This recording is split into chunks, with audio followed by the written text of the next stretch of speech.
आज का दिन तो तुमने खराब कर ही लिया है, बड़ा इरिटेशन हो रहा है यार अंदर से। Uniform rope of mass capital M and length L is fixed at upper end, mass M and length L fixed at upper end, fixed at upper end, fixed at upper end, fixed at upper end vertically from rigid support, then the tension in the rope at the distance small L from the rigid support. ये सवाल मैंने last lecture में आपको दिया था, इस सवाल को मैंने लास्ट लेक्चर में आपको दिया था। बॉटम पॉइंट से एल डिस्टेंस पर यहां पर टेंशन निकालना है। सिंपल एक रोप है, सिंपल एक रोप है। बड़ा अच्छा सा एग्जांपल मैं आपको बताता हूं। जैसे मान लो कि कभी तुमने कुछ गलती किया, कभी कुछ गलती किया, घर वालों ने पकड़ के बांध के मारा है, कभी कभी भी पकड़ के बांध के मारा है, एकदम कूट दिया और ढंग से। जैसे मान लो तुमने गलती किया और घर वालों ने तुम्हें पकड़ के छत से ऐसे हाथ बांध के टांग दिया, ऐसे एकदम ऐसे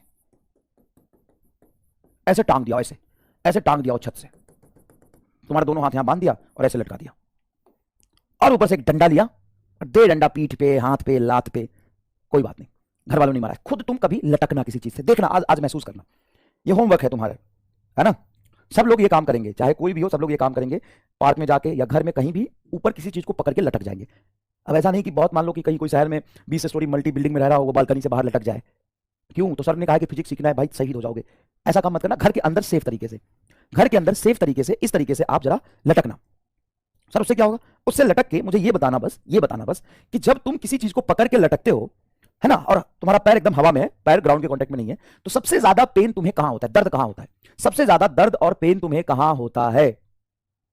सबसे ज्यादा दर्द और पेन तुम्हें कहां होता है? इस पॉइंट पर, ए पर, बी पर, सी पर, पेट पर, कि पैर पर? बताओ सबसे ज्यादा टेंशन कहां होगा? तो बेटा सबसे ज्यादा टेंशन होगा आपका ए पर, उससे कम होगा बी पर, उससे कम होगा सी पर, और सबसे कम होगा डी पर। इनफैक्ट डी पर टेंशन 0 होगा। जो तुम्हारा पैर है ना, उस पर एकदम हल्कापन महसूस होगा, एकदम पैर लगेगा कि एकदम फूल जैसा है तुम्हारा पैर। और सबसे ज्यादा दर्द तुम्हारा इस पॉइंट पर होगा, हाथ में, यहां पर। अब ऐसा क्यों? तो सबसे पहले इसको फील करना, जो तुम्हें ज्यादा समझ आएगा।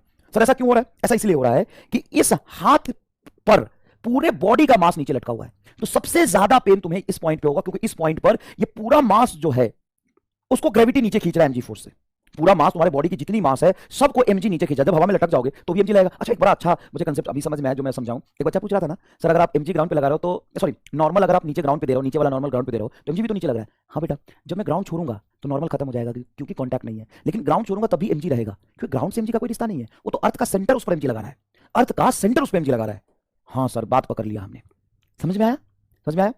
ठीक है। तो पूरे बॉडी का मास पर ग्रेविटेशनल फोर्स एमजी नीचे लग रहा है, उसको सपोर्ट पर कौन लगा रहा है? ए। तो ए के नीचे जितना मास होगा उतना नीचे ग्रेविटेशनल फोर्स, उतना ज्यादा टेंशन। यहां पर देखोगे तो इस पॉइंट पर नीचे वाले मास को बैलेंस करने के लिए ही टेंशन होगा। सी पर देखोगे तो जो मास नीचे उसको ऊपर खींच रहा है, मतलब ए पॉइंट जितना मास नीचे है उस सबको बैलेंस कर रहा है ऊपर टेंशन लगा के। यहां पे जितना नीचे मास है उसके वजह से नीचे ग्रेविटेशनल फोर्स, उतना टेंशन ऊपर। यहां पे जितना नीचे मास उतना टेंशन ऊपर, यहां पे जितना नीचे मास उतना यहां पे टेंशन। क्या ये बात फील आ गई? अब देखो ये सवाल, देखो ये सवाल देखो सर, बढ़िया सवाल है। अब मुझे बताओ कि टोटल मास इसका कितना है? एम। टोटल लेंथ कितना? एल। अब बोला कि स्मॉल एल लेंथ पे यहां पे टेंशन, बताओ क्या होगा? पता है आपको क्या करना है? बहुत आराम से, प्यार से जाओ और बोलो कि इस हिस्से को काट के हम अलग लिख लेते हैं। अगर आपका एल लेंथ का मास एम है, टोटल एल लेंथ है यहां से यहां तक, टोटल कैपिटल लेंथ का मास एम है, तो एक यूनिट लेंथ का मास कितना होगा? एक यूनिट लेंथ का मास होगा एम बाई एल। तो स्मॉल एल लेंथ का मास कितना होगा? M by L into small L. ये कंसेप्ट समझते हैं? यूनिटरी मेथड होता है, यूनिटरी मेथड होता है। टोटल एल लेंथ का मास एम है, तो एक यूनिट लेंथ का मास होगा एम बाई कैपिटल एल, तो स्मॉल एल लेंथ का मास होगा M by capital L into small L. तो यहां से यहां तक का एफबीडी बनाओगे तो इस पर नीचे gravitational force M dash G लगेगा। अब एम डैश की वैल्यू निकाल दी, capital M by L into small L into G, gravitational force. इस पूरे हिस्से को हमने अलग कर लिया। अब इस कॉन्टैक्ट पर हमने दो हिस्से में इसको बांट दिया। अब जब दो हिस्से में मैंने बांटा तो नीचे वाले हिस्से पे नीचे ग्रेविटेशनल फोर्स लगेगा। हाँ, तो ग्रेविटेशनल फोर्स ऊपर वाले हिस्से पे भी नीचे लगेगा। ग्रेविटेशनल फोर्स हमेशा नीचे लगता है, तो नीचे वाले हिस्से पे ग्रेविटेशनल फोर्स नीचे लग रहा है, तो नीचे जा क्यों नहीं रहा? क्योंकि ऊपर वाला हिस्सा टेंशन की वजह से पकड़ के इसको ऊपर खींच रहा है, और ऊपर वाले को टेंशन की वजह से ये नीचे खींचेगा। ये कॉन्टैक्ट पे फोर्स लगेगा। ये टेढ़ा मैंने जस्ट देखने के लिए मैंने नीचे होगा। तो इस ब्लॉक पे ऊपर टी और नीचे ये M by L into small L into G. ये आंसर आ गया। कौन सा आंसर आ रहा है? चौथा आपका आंसर आ गया। स्मॉल एल है ये, बस प्रिंटिंग मिस्टेक है, स्मॉल एल है, जैसे स्मॉल एल यहां लिखा है ना, स्मॉल एल है। ठीक है बेटा, ये आंसर आ गया। देखो ये आंसर आ गया। क्या ये आसान है?